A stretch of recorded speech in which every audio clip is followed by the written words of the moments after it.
folks, welcome back to my channel. If you're new here, welcome. My name is Natasha and I do book things here. This video is going to be my top 10 books of 2020. I actually didn't end up reading that much in comparison to what I normally read most years.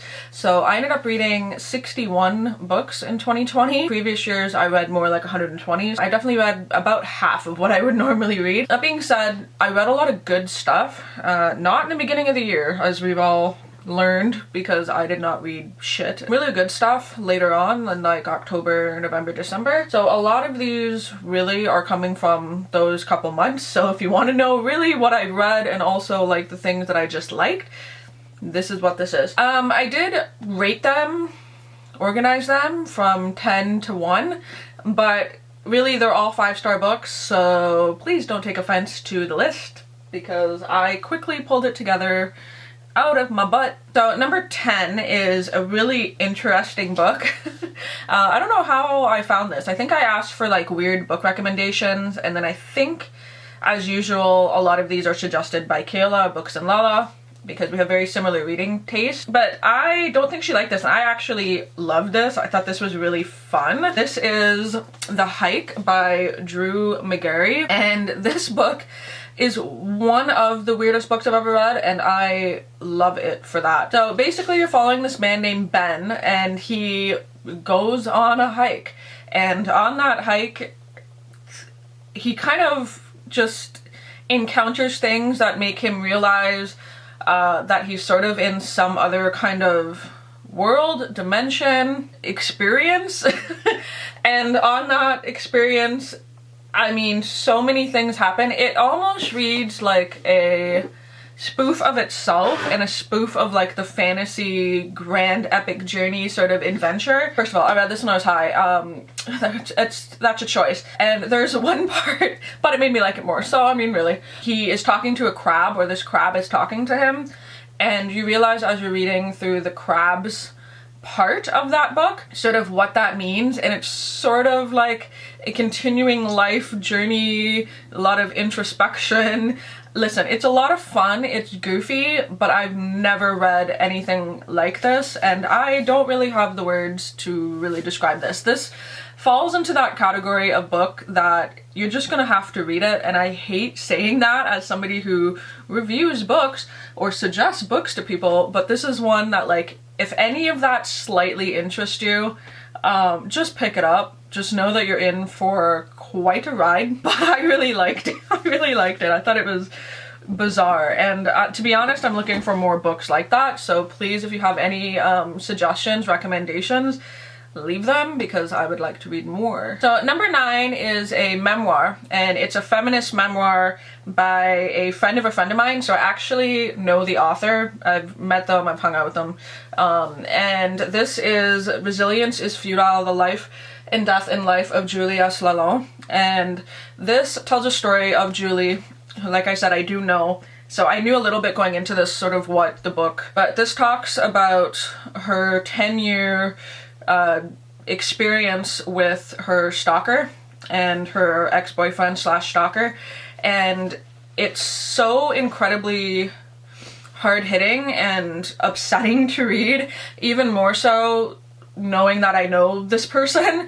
It's really hard. I kind of had to separate that. Cried reading this for sure, because it's just really heartbreaking as a woman to read this shit, and sort of the things in the police system that really doesn't protect women from men or other people who do this, who do stalk people. It's not fun to read about. Julie is a speaker and does talk about women's rights and goes and does big speeches, and she's a really amazing speaker. And so there's one part in this that touches on speaking to the Canadian military, which didn't go over very well for her in a really interesting way. But one thing I'd say, if you're looking to read more memoirs, more feminist books, anything about the subject of stalking or victim, or being a victim or being stalked, definitely check this out. It's not an easy read, but it's written really, really well, and I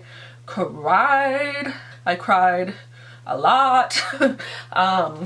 Yeah, memoir is definitely just, it hits a little different. It also hits different when you know the person, but this is a definite 5-star for me, and I highly suggest it. Number 8, this is a book that sort of jump-started my sort of re-love of poetry, which I actually didn't know that this book was told in kind of prose poetry format until I picked it up. That is the Black Flamingo by Dean Atta, and this is just wonderful. So this follows Michael. He's a mixed-race gay teen living in London, and it discusses his life as he sort of learns his identity, what that means for him, and then also him discovering drag, which is just, again, everything I could ever love. It's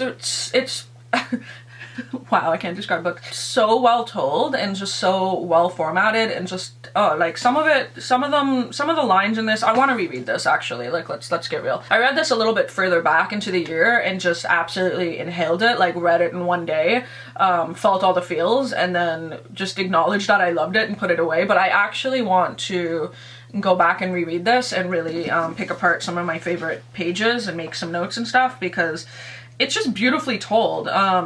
It's sort of a linear pattern, like from his life and all the way through, but it's just so good. It's also one of the most beautiful covers of the year. I think, honestly, one of the most beautiful books of the year, just in like, it's got the flamingos, and it's just, but yeah, it's gorgeous and just beautifully well written. Definitely an author that I'm gonna keep an eye out moving into the future. So number 7 on the list, it might be higher, but honestly, once you get into the top like 5, 7, whatever, I don't know, they're all basically this rated pretty similarly in my mind. This was a beautiful book, and again, I can thank Kayla for this one, because I read it and it like did something that I didn't know I needed, and I love books like that. That is Watch Over Me by Nina LaCour. This is such a lovely little book that has some of the best like atmospheric writing, and talks of grief and trauma and found family and growth and the battle of wanting to grow when you have trauma and all this stuff. This shit. Again, this is one that I read under the influence, and oh man, did I cry? Yeah, and feel all the emotions. Also, yes. Again, in a pile of stuff I want to reread, because I read it so fast and just, again, like just went and, you know, sucked it in, that I really just need to like slowly go back and break down my thoughts.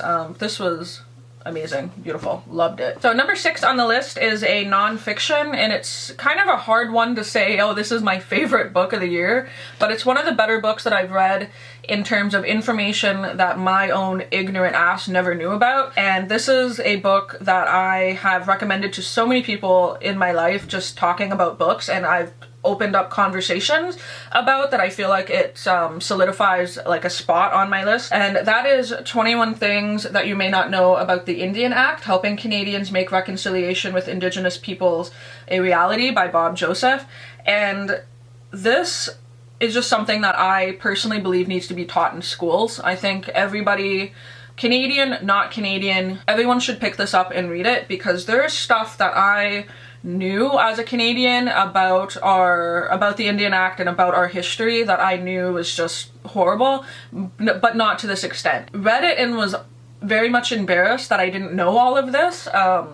It's just not easy to read and acknowledge that like this act was put in place for such malicious intent, and just like people weren't people even until, you know, the 1960s. Like it's it's horrible. Again, I read this very fast, but I talked about this with like so many people, and I think it's something that everybody should read. It's not fun to acknowledge your country's past, especially being Canadian. I feel like Canada a lot of the time gets like, oh, Canada's such a great country, and we all say sorry and drink maple syrup and we're super nice, and like, yeah, maybe a lot of that is true, but like shit like this is what we need to talk about. This is what needs to be at the forefront of everyone's mind. The fact that like something like this was put in place to damage a group of people so severely, it's just like, it's you can't help but feel just sickening kind of reading this, but it's information that you should take, absorb, pocket in your brain, and go, okay, there's an issue here, what can I do to fix it? What can I, literally you, who read the book, I can take away from this, and what can I personally do to fix this? On my top 10, very impactful, do recommend that you check it out. If you read any book from this list, have it be that one. So moving into my top 5, I had to stop for a second to figure out how I'm going to describe this book. Similar to The Hike, in just like the concept of it is so hard to describe to people, like it's just, anyway. So this is The Seep by Channa Porter, and this book is just, again, short and is something else. Like, I realized this year, if anything, that I enjoy short fiction that just blows me away with a tiny story. You know what I mean? A big story in a tiny book, whatever that is. But I just love it. So this follows Trina, who is in, I believe, her 50s. I love reading from older characters. She is also trans, and it talks about life with her partner as this alien thing called the Seep sort of invades everybody. Again, it's so very hard to talk about this. But basically, the Seep, or the alien, is almost like a drug-like thing. Anyway, it's so hard to describe. But at some point, Trina's partner wants to become a baby again, and it talks about relationships and grief and loss and growth under the sort of umbrella of the Seep. And it was just so fascinating. It was so fascinating. Again, falls in line with books I want to reread because it was just so intense. I love this. This was great. Do you guys have any suggestions for any other books that are like this? Yeah, I loved it. I just loved it. It's very, very hard to describe though. It's a weirder one, but it was so wonderfully told, wonderfully written, and I love it. Again, the cover, God, books are so pretty. Number 4 on my list is by an author who every other one of their books has been a 5-star. I've also met the author, which doesn't affect my rating, but just know that they're a really nice person. That is Grown by Tiffany D. Jackson. Absolutely love her as an author. She's amazing. She's super, super nice. I met her at a teen book festival in my city, and she was super, super kind when other authors there were not kind. So I'm just gonna point that out. But that aside, I pretty much love all of her writing. She writes really intense, dark subject matter in teen books. This is a book that I actually found really interesting because when I worked at a bookstore for like 2 months, they said, don't suggest this book to teens. And I kind of went, okay, yeah, maybe not 12-year-olds or maybe not 13-year-olds, but this is a book that people need to read, that teenagers need to read, and acknowledge that this stuff like this happens. Anyway, what is this book about? So this book follows a girl named Enchanted, and she wants to be a singer and is very involved in wanting to go to auditions and stuff like that. Through that, she meets another singer, popular performer, and it talks about him being older, and more or less this is referencing the R. Kelly sort of case of like an older musician bringing in these younger girls, isolating them from their parents, lying to their parents about money and what they're doing and how they can sort of help their fame. This is hard to read, like very hard to read, but this happens.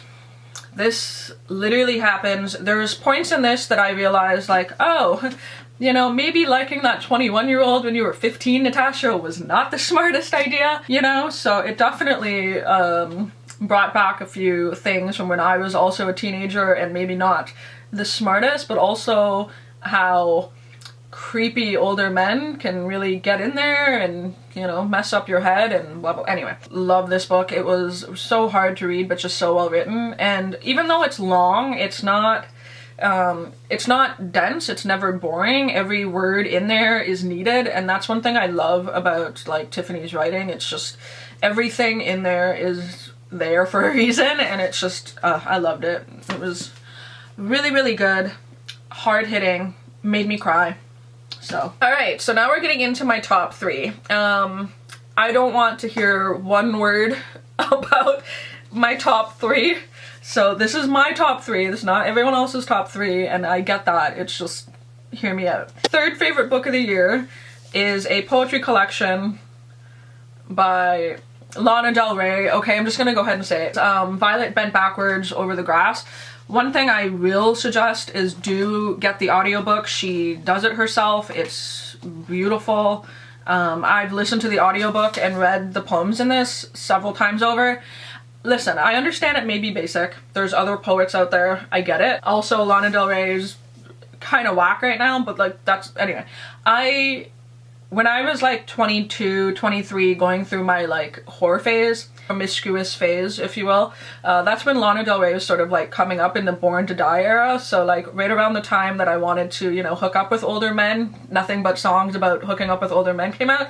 So I really like her. I like her poetry style. I just love this. Let me take the cover off. It's beautiful. There's beautiful, I don't know. It's aesthetically pleasing for my basic bitch ass, okay? I love film photography and just, I don't know.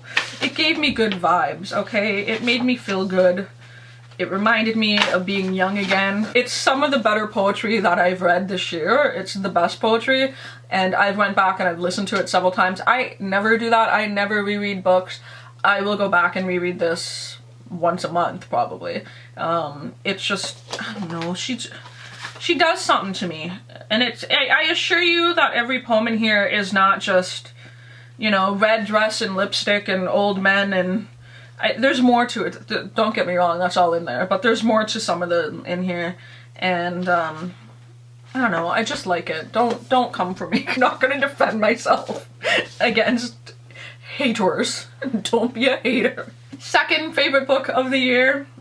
This probably is not a surprise to like anybody, but man, I love this. This was just great. I listened to people when they recommended me this, and I read it and I loved it. That is The Invisible Life of Addie LaRue by V.E. Schwab. Loved it. Great. Loved it. Everyone and their grandmother knows what this book is about, I'm sure, so I'm pretty sure I don't need to keep talking about it, but it follows Addie LaRue, who made a deal with the devil. So basically she's more or less immortal. There's more to it than that, but more or less immortal. But the thing is that the second that someone sort of sleeps or looks away from her, she's forgotten in their eyes. And I love that. I loved it. I loved the idea of it. I loved like the ways that they did it over the course of like 300 years in the book. I loved it. I loved the relationship in this. I cried. Yeah, I loved it. If you haven't read this yet, just do it. I read it. It's up there. It's one of my favorite books of the year. Fucking love that book. I loved it. Passionate about books this year. But anyway, moving on to my number one book of the year. Surprised I waited this long to read it, but it is my favorite and also a fantasy. Who knew? Who knew that like none of the books on this is, all the books on here are such different genres, but this, to have a fantasy book be like my favorite of the year. Who is she? That's The House in the Cerulean Sea by T.J. Klune. Listen, there's very few books in the world that I had to pause, like 60 pages in, run to tell Jeff about it and tell him the whole plot and tell him he needs to read it and all this stuff. I love this. This is, oh my god, it's fantastic. So this follows a 40-year-old gay man named Linus, and basically what he is he's more or less a sort of like a child protective services, but for magical children. That's the best way I can describe it. And so he will go to orphanages and see, you know, sort of whether or not they need to be closed down. And through that, and through his job, he gets sent to an island that has very special children on it. And this is, oh my god, every scene I could picture as a movie. It was so clear in my head. I was like, if someone doesn't grab this book and turn this into a movie immediately, I will, because I could picture everything. It was so fantastical and so fun, and just like I laughed out loud at a part of this. There is a reveal in this when sort of Linus realizes the true nature of one of the kids on the island. I literally put the book down, laughed, and went, ha, okay, and then had to run and show Jeff and be like, look at this is really fun, and he's like, yeah, that is really fun. Just loved it, just absolutely loved it. Wanted to be in the world more, wanted to stay there longer, wanted to, you know, learn more about the characters. I feel like you could expand more on this. That is this gonna become a series? Is this a standalone? I don't know, someone tell me. But I would read everything set in this world through and through. So, not one bad thing to say about this, honestly. I loved it a lot. It's just, yep. Oh, one thing I will say, don't read The Dust Jacket. Just don't read, yeah, don't read too much about this before going into it, because that reveal around 60 pages in about the children, about one of the case files, is so wonderful and so well done that I don't want that to be a spoiler for anybody, because it's so good. My #1 favorite book of the year. This is my, oh god, haven't done this in months. Oh fuck, okay. This is my top 10 books of the year. I'm so excited to find out what my top 10 for 2021 is gonna be. I have some pretty awesome reading plans put in place. A lot of stuff that I'm mood reading, a lot of just plans, a lot of stuff that is TBRs, but I have figured out TBRs for like a whole year. Never done that before. Very excited. I have this cart here. This cart is also filled with 21 books I want to read in 2021, so that video is coming soon, so stay tuned for that. And yeah, let me know in the comments down below if you have any book suggestions based on these 10 books. Let me know. I don't know, let me know what your favorite books of the year are. And until my next one, I will talk to all you soon.